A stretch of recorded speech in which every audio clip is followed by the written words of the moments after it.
3 years ago, I worked as a night security guard at an old office building in Tokyo. The building had 20 floors, and I had to make complete rounds of all floors every night. It seemed like simple work, or at least that's what I thought. The first night I started the job, everything was normal. The building was dark and empty, with only the sound of my footsteps echoing through the long corridors. But on the third night, something strange happened. As I was going up from the 15th floor, I noticed that the elevator had automatically gone to the 20th floor. At first, I thought there might be a system malfunction. The following week, stranger things began to happen. Every time I reached the 20th floor, I felt like someone was watching me. The thermometer there always showed 10 degrees lower than the other floors.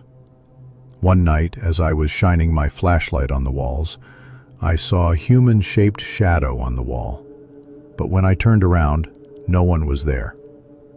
I decided to ask my supervisor about it. At first, he didn't want to say anything, but when I insisted, he told me the truth. 5 years ago, an employee had committed suicide on that same 20th floor. It was his last day of work, and at 2 a.m., he had thrown himself out the window. Since then, 4 guards before me had resigned. The last night I worked there, something happened that I will never forget. It was 2 a.m., exactly the same time that man had killed himself. I was passing through the 20th floor when I heard the sound of typing. The sound was coming from an office that had been empty for 5 years. I approached and slowly opened the door. There was a man sitting behind the desk, typing. He wore a black suit and had neat hair. I couldn't see his face, but his fingers were moving across the keyboard. The typing sound continued steadily. I tried to call out to him, but my voice dried up in my throat.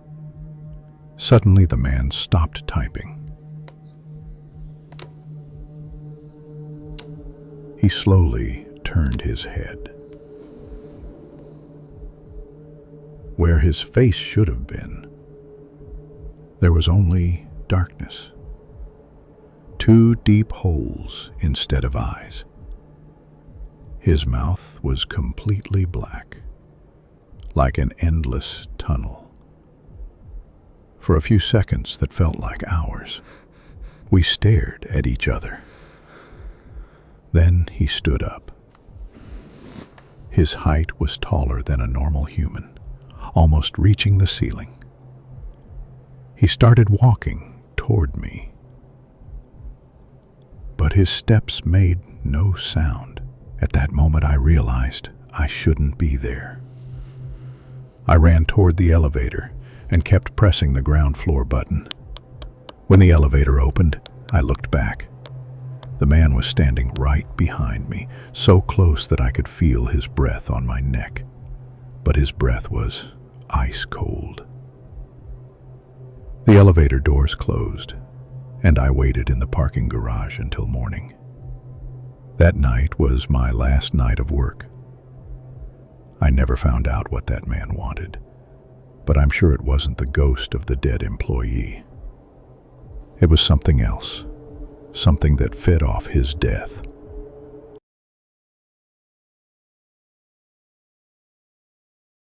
Studies. I didn't have much money, so I rented a small house on the outskirts of the city.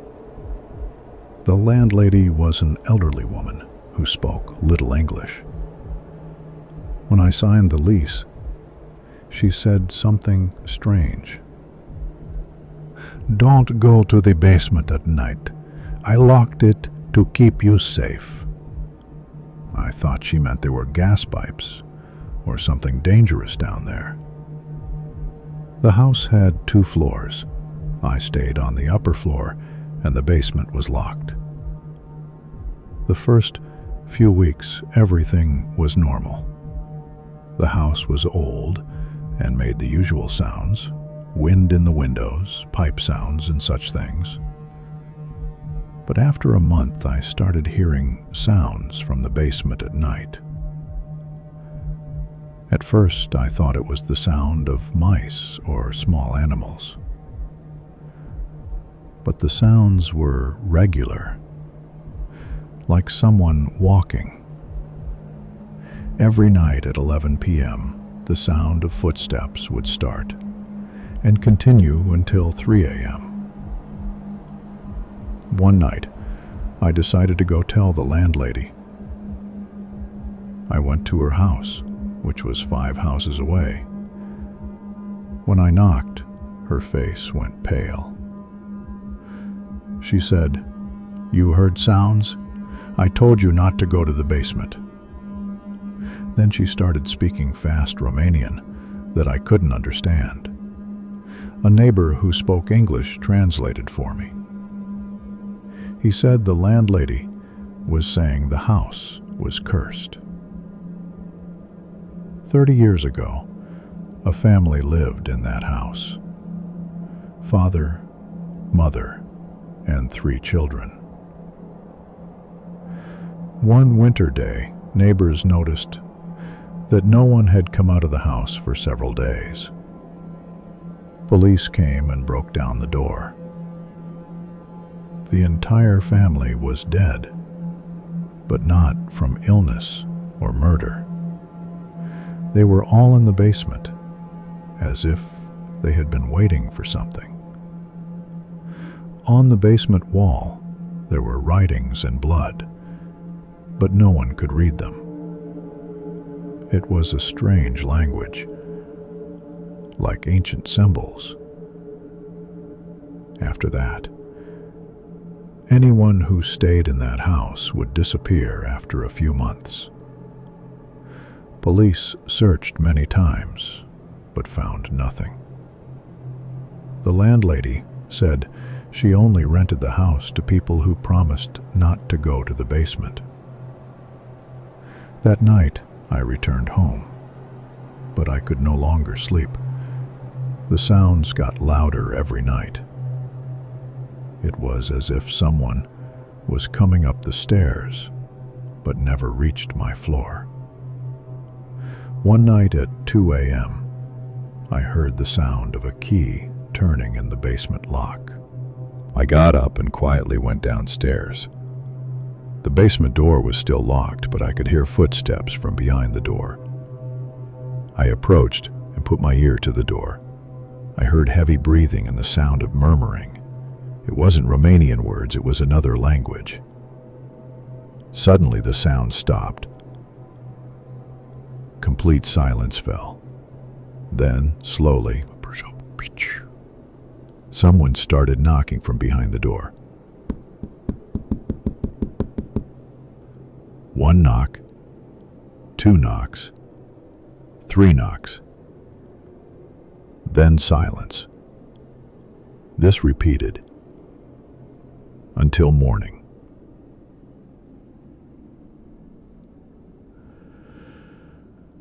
The next morning I told the landlady I wanted to move. She just nodded and said, "I knew."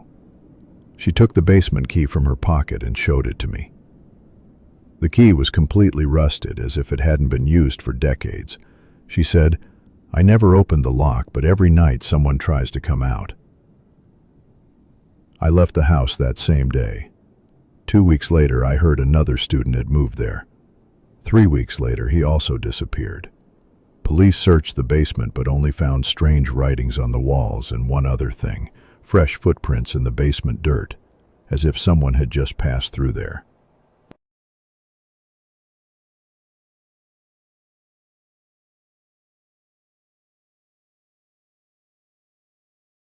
I have been working as a night shift nurse at one of Calcutta's hospitals for 5 years. The hospital is old, more than 100 years old. The main building remains from the British colonial era, and new sections have been added. My ward, the surgery ward, is located in the old building. The corridors are long and dark, with high ceilings and large Victorian windows.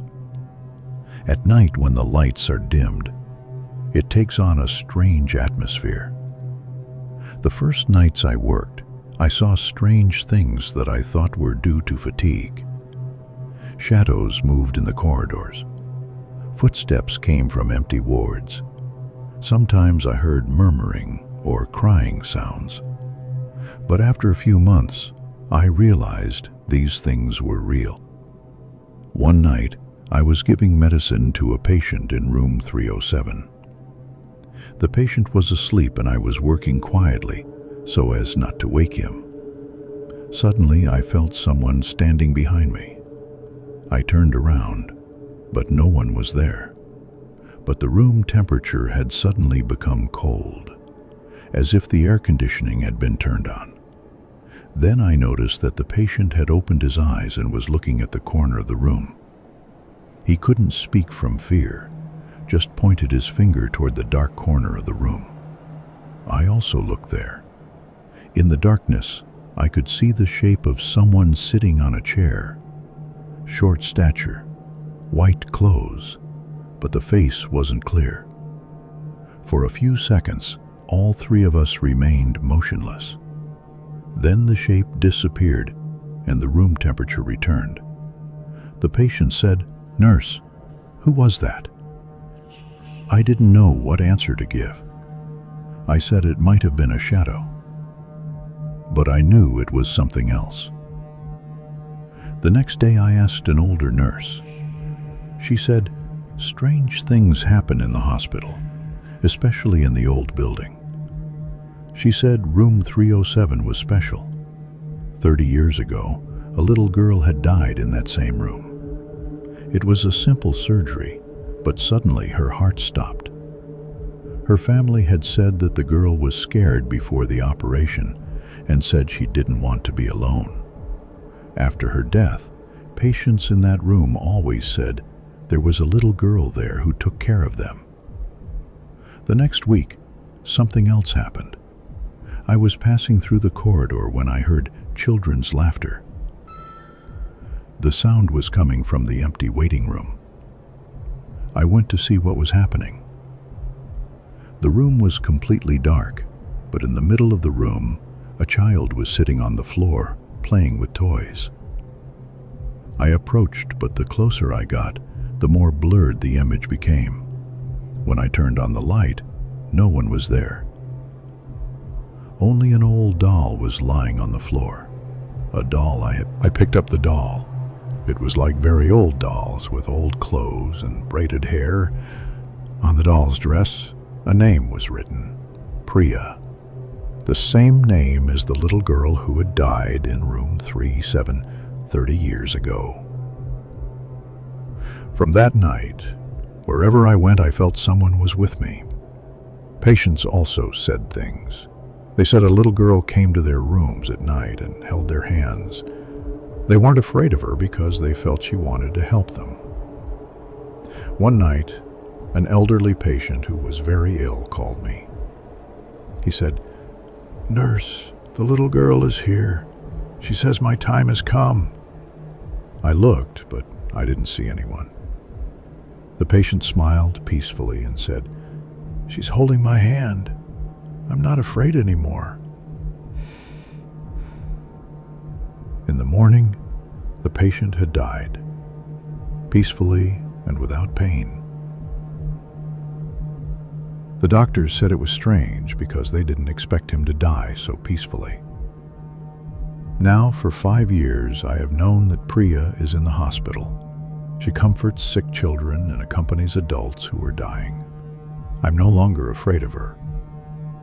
I think she is a little angel who cannot rest, so she stayed here to help others. Sometimes at night, when it's very quiet, I hear her laughter, a calm and happy laugh, as if she wants to say, "Everything will be okay."